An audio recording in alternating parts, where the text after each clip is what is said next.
Assalamualaikum warahmatullahi wabarakatuh. Perkenalkan, nama saya Gita Setianingsih, nomor urut 18 dari kelas 11 MIPA 2. Di sini saya akan menjelaskan tentang dampak pembakaran bahan bakar minyak bumi. Yang pertama, reaksi tidak sempurna bahan bakar minyak bumi. Dan yang kedua, polutan-polutan yang dihasilkan pembakaran minyak bumi beserta dampaknya terhadap manusia dan lingkungan. Ketiga, carilah solusi cara mengatasi polutan udara yang bisa kalian terapkan di sekitar rumahmu. Polutan spesifik dan cara mengatasinya masing-masing. Dan yang keempat, cara mengatasi bertambahnya polutan gas beracun atau CO yang bisa kamu lakukan dan mempraktekkan. Yang pertama, pembakaran sempurna. Reaksi pembakaran senyawa hidrokarbon yang menghasilkan gas karbon dioksida atau CO2 dan uap air atau H2O. Pembakaran tidak sempurna terjadi jika tidak ada oksigen yang cukup untuk membakar bahan bakar sepenuhnya menjadi gas karbon dioksida dan uap air. Pembakaran tidak sempurna menghasilkan gas karbon monoksida atau CO. Salah satu dampak pembakaran hidrokarbon adalah terjadinya hujan asam.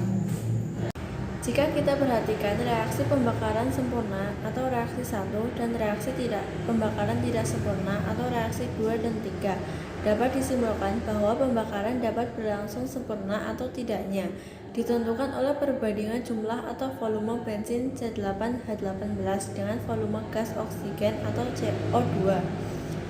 Semakin terbatas jumlah oksigen, semakin tidak sempurna pembakaran yang terjadi, dan semakin banyak jelaga atau C yang dihasilkan. Gas karbon dioksida atau CO2 merupakan gas rumah kaca yang dapat menyebabkan terjadinya pemanasan global. Sedangkan gas karbon monoksida akan berikatan dengan hemoglobin sehingga mengganggu fungsi hemoglobin dalam mengikat oksigen. Akibatnya, pada kadar tertentu dapat menyebabkan kematian. Sementara itu, jelaga merupakan serbuk halus dari karbon atau C yang jika terhirup dapat merusak alat pernafasan. Saat berpergian menggunakan sepeda motor atau berjalan kaki di kota, pernah nggak sih merasa sesak dan kesal karena begitu banyak asap berbau nggak enak? Tahu nggak kalian asap-asap itu munculnya dari mana? Bener banget. Kebanyakan asap itu keluar dari kendaraan-kendaraan bermotor seperti angkutan umum, mobil pribadi, mobil, dan kendaraan bermotor lainnya. Perlu kalian ketahui bahwa pembakaran bahan bakar minyak akan menghasilkan gas-gas sisa pembakaran. Kandungan utama bahan bakar minyak adalah hidrokarbon, serta sedikit senyawa belerang, nitrogen, dan oksigen. Pembakaran sempurna hidrokarbon dalam minyak bumi menghasilkan karbon dioksida dan uap air. Sementara itu, pembakaran tidak sempurna akan menghasilkan partikel padat yang dikenal dengan asap dan berisi butiran-butiran halus dari karbon atau jelaga, karbon monoksida, karbon dioksida, dan uap air. Bensin merupakan salah satu hasil pengolahan minyak bumi yang kandungan utamanya adalah oktana atau C8. Adapun cara mengatasi bertambahnya polutan gas beracun atau CO atau efek rumah kaca adalah sebagai berikut. 1.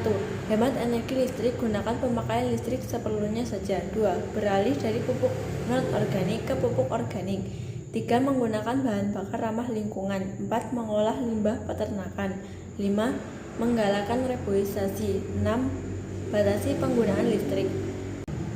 Berikut cara mengurangi polusi udara, diantaranya 1. Beralih dari kendaraan pribadi ke transportasi umum.